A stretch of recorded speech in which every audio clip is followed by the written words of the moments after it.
क्या कहा कि जो नौ तत्व का भेद है उसके पर नजर रखता है कोई, रखता है क्या हिंदी में जो रखता है नौ का भेद पर लक्ष्य करता है, तो भेद का लक्ष्य से अभेद का ज्ञान नहीं होता है। भेद को जानकर भेद का लक्ष्य छोड़ना पड़ेगा। जो आत्मा का दर्शन करना हो तो भेद को जानना चालू रखे, परद्रव्य को जानना चालू रखे। नौ तत्व परद्रव्य है, उसको जानना चालू रखे और स्वद्रव्य जानने में आवे, ऐसा बनने वाला है नहीं। तो नौ तत्व को जानने वाली एक व्यवहार नहीं, उसकी चक्षु बंद कर दे। करता तो है ही नहीं, इसके लिए करता बंद कर दे, ये तो एजेंडा पर है ही नहीं। क्योंकि अकर्ता को कोई कर्म नहीं होता है, ऐसे ज्ञाता को कोई कर्म होता। ज्ञाता में कोई नौ तत्व का भेद ज्ञेय तो होता है, मगर नौ तत्व कर्म होता।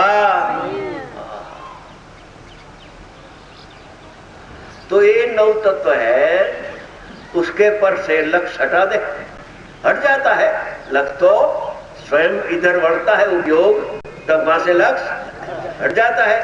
ये तो सबको अनुभव है। थाली में जो आया सब, तो जब लाडू पर है नक्श तो साग पर नहीं है, साग पर है तो लाडू पर नहीं है, ये तो सबको मालूम है कि नहीं। तो वो वहां लक्ष्य था, अनंत काल से भेद पर परद्रव्य पर लक्ष्य था, वो मिथ्या दृष्टि है। परद्रव्य को जानने से अध्योषण नामा पाप का जन्म होता है अज्ञानी के लिए। ऐसा पाठ है समय सार में। छह द्रव्य धर्मास्तिक आदि को मैं जानता हूँ, अध्योषण भावबंध है। भरा भैया तेरा आत्मा को तो जान, आत्मा को छोड़कर उसको क्यों जानते हैं। ऐसे नौ तत्व का भेद का लक्ष्य छोड़कर अभी क्या फरमाते हैं आचार्य महाराज कि उनमें एकत्व प्रकट करने वाले भूतार्थ नहीं से, यानी सत्यार्थ नहीं से, यानी अंतर्मुखी ज्ञान से बहिर्मुख ज्ञान में नौ का भेद मालूम पड़ता था, तो भगवान आत्मा का स्वभाव तिरोभूत हो जाता था, दिखने में आता नहीं था।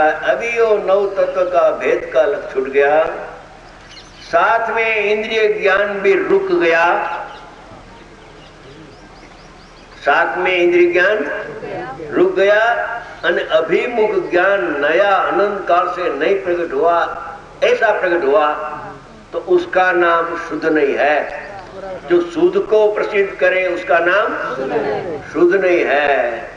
तो भूतार्थ से एकत्व प्राप्त करके मैं एक हूं, एकत्व प्रकट करने वाला भूतार्थ से एकत्व प्राप्त करके क्या कहा, एकत्व प्रकट करने वाले कि मैं एक हूं, ऐसे प्रकट करने वाली भूतार्थ अंतर्मुखी ज्ञान, और अंतर्मुखी ज्ञान हुआ तो एकत्व प्राप्त हो गया। एक शुद्ध आत्मा में हूं, ऐसा अनुभव चाहता है। वो अनुभव के काल में निर्विकल्प ध्यान में सम्यक दर्शन का जन्म होता है। अनादि मिथ्या दृष्टि जीव को विकल्प अवस्था में अनुभूति नहीं होती, अनुभूति के बिना सम्यक दर्शन का जन्म होता नहीं है। एकत्व प्राप्त करके यानी मैं एक हूं, एको हम, मैं शुद्ध चिद्रूपो हम। मैं कौन हूं? शुद्ध चिद्रूप परमात्मा हूं। परमात्मा है, सब आत्मा है, तो ज्ञान में आ जाता है। उसके लिए उसको टाइम के लिए टेलीफोन करना नहीं पड़ेगा, पत्र लिखना, वो तो हाजरा हजूर प्रत्यक्ष परमात्मा विराजमान है।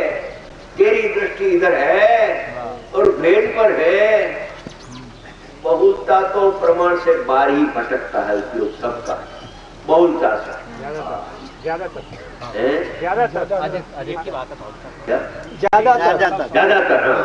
हिंदी में ज्यादातर तो ब्रह्मांड ज्ञान का जो विषय द्रव्य पर्याय स्वरूप वस्तु है उससे बारी भटकता है।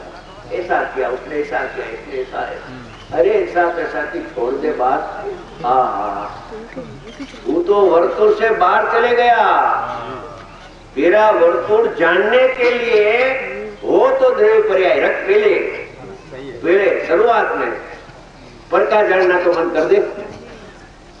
गुरुदेव तो कहां तक कहा, एक दफे बात आया गुरुदेव के सामने इंदौर में ठहराव किया। अज्ञानी भेगा इकट्ठा होता है तो ठहराव करता है ना, उसको नहीं गमे तो ठहराव कर दे।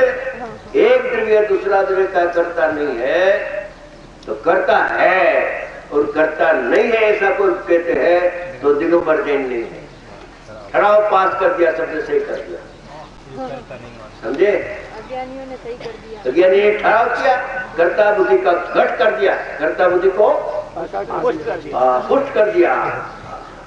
उसने सामने गुरुदेव ने तेरा व्याख्यान का एक पुस्तक है, सारी जिंदगी पढ़ने का जैसा है, अध्यात्म प्रवर्तन रत्नत्रय।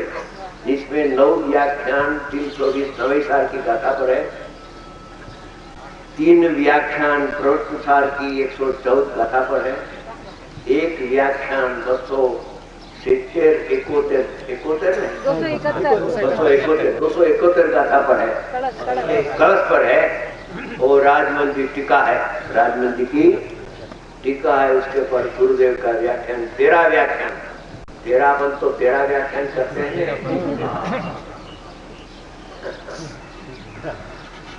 और जिसको अल्पकाल में केवल ज्ञान होने वाला है, इसलिए देर कहाँ आ गया, सुखनवंता है वो। बराबर बिक्री में भी ये पुस्तक बिक्री में है। अच्छा, ये बिक्री में है, खरीदने जैसा है। मैंने 100 साल की उम्र होवे कहाँ तक को पढ़ने जैसी चीज है। देह का स्पष्ट स्वरूप इसमें आया। ध्यान कैसे करे, आजकल ध्यान की शिविर लगती है सब, पर ध्येय क्या मालूम नहीं, अरे ध्यान कैसे हुए वो भी मालूम नहीं। और ध्येय का जब ध्यान होता है तब आत्मा ज्ञाता बन जाता है। ज्ञाता ध्यान ध्येय ज्ञाता ज्ञान ने ऐसी एकता होती है ने, छठाड़ा में आता है पंडित जी। ऐसे ये शुद्धात्मा से एकत्व प्राप्त करके एक शुद्धात्मा में हूं इसी दृष्टि में आता है। शुद्ध नई रूप से स्थापित आत्मा की अनुभूति, शुद्ध नई के द्वारा जैसा शुद्धात्मा है ऐसा अनुभव हो जाता है। उस टाइम में, उस समय में जो शुद्धात्मा उपादेय रूप जानने में आता है उसका नाम स्वप्रकाशक है। क्या कहा? स्वप्रकाशक लक्षण से आत्मा की उपलब्धि होती है। पहली साथी चर्चा की तो स्वप्रकाशक बारे में, स्वप्रकाशक बारे में बहुत चर्चा हुई कि स्वप्रकाशक लक्षण से आत्मा लक्षण होता है, ऐसा नियम साल का पाठ है। उपादेय तत्व में स्व पर उपादेय नहीं है, इसलिए स्व पर में आत्मा की अनुभूति नहीं है। स्व पर उपादेय हो तो द्रव्य और पर्याय स्व पर उपादेय नहीं है, एक किला सामान्य स्वभाव उपादेय है, तो उसका विषय करने वाला भी स्व प्रकाशक ज्ञान होता है, उसमें अनुभव होता है। और अनुभव हुआ तो वही टाइम स्व पर प्रकाशक ज्ञान निश्चय से स्व पर प्रकाशक प्रकट होता है।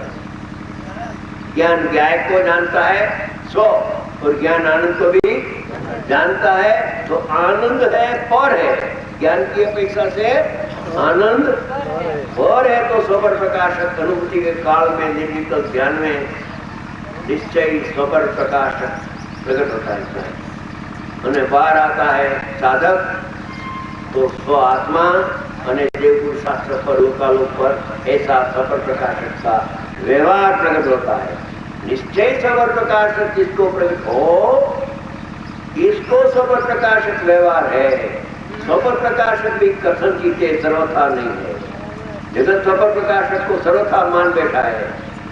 ये स्वपर प्रकाशक क्या स्वरूप, ये स्व नहीं है और व्यवहार का पक्ष है। व्यवहार तो नहीं है अज्ञानी के पास, क्योंकि निश्चय स्वपर प्रकाशक प्रकट बिना व्यवहार स्वपर प्रकाशक का जन्म होता नहीं है। ये सब शास्त्र में है। और फुर्सत किसको है? जिसको फुर्सत है उसका काम हो जाता है।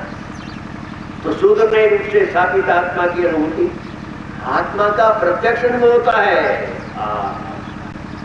वेदन प्रत्यक्ष है आत्मा, प्रदेश प्रत्यक्ष भले न हो और वेदन प्रत्यक्ष है, जिससे अंदाजा कर खाता है तो प्रत्यक्ष है, परोक्ष प्रत्यक्ष है।